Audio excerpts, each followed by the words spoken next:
So what we want to do is, in fact, SQL might not be an issue in this case, because what we might want to do is we might want to check whether this UH either equals U or equals H before we perform this query.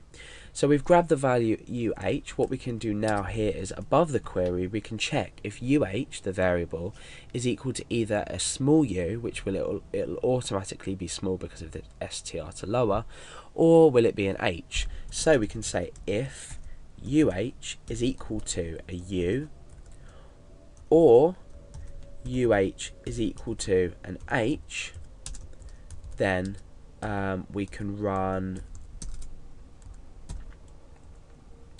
run all of this code here, so down to there.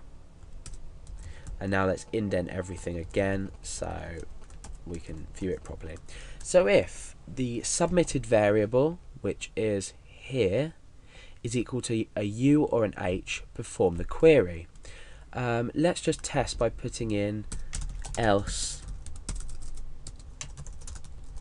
must be u or h. So let's refresh to here. So if we would select healthy, right, okay, all right, okay, yeah. So we're performing this static, so that basically means that it's worked.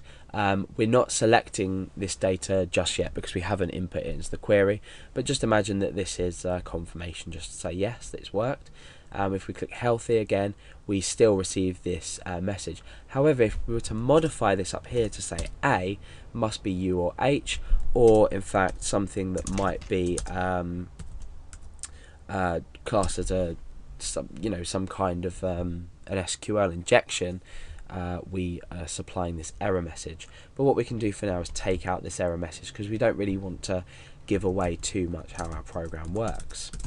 So let's go back up, and now we need to do something about this query, because at the moment it's selecting this ice cream row, and this is useless because we're allowing the user to input a value, but we're selecting a query based on our static preset conditions here. So now what we want to say is we're going to get rid of this and calories here. We want to say where healthy, unhealthy equals a certain value.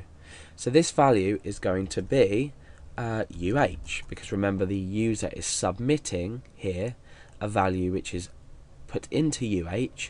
We're making sure it equals U or H, then we're performing a query, but this time instead of putting U or H in ourselves, we're supplying the value of this variable.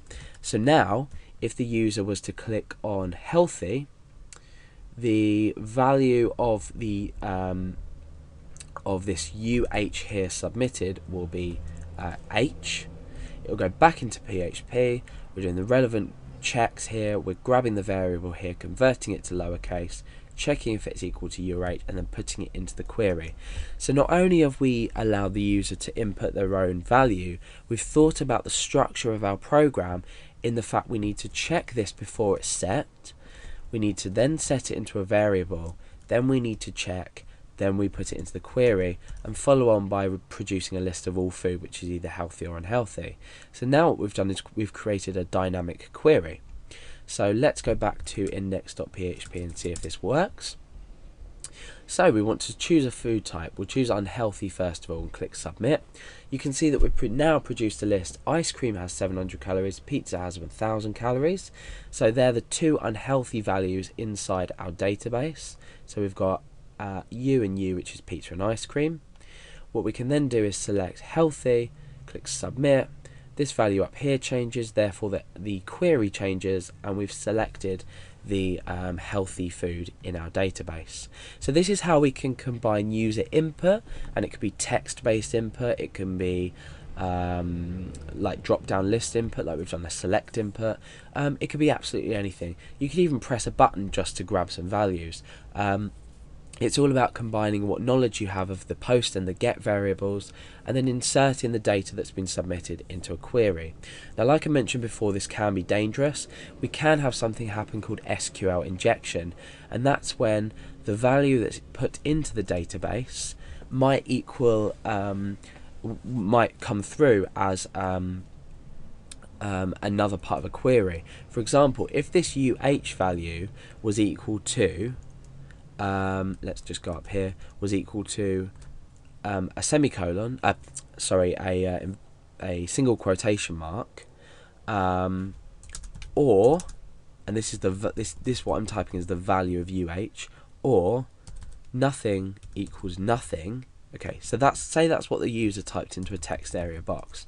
That would then be substituted into here, without that extra one, and you can see how just by inputting this data into there, which would not usually be there, so a user types this here into a text box and puts it into here, we've automatically changed the query. Nothing does equal nothing, so this query will always evaluate to true. And this is just an example, however it can be dangerous. So you need to think about the checks that you do before you perform a query in a program. That's very important. When you're practicing, not so much, but I can I'll warn you now that this is a good practice to get into, making sure that people can't inject their own SQL into your query, hence the name SQL injection. But this has been a quick tutorial, or a longer tutorial, on how to allow user input to create your query more dynamically.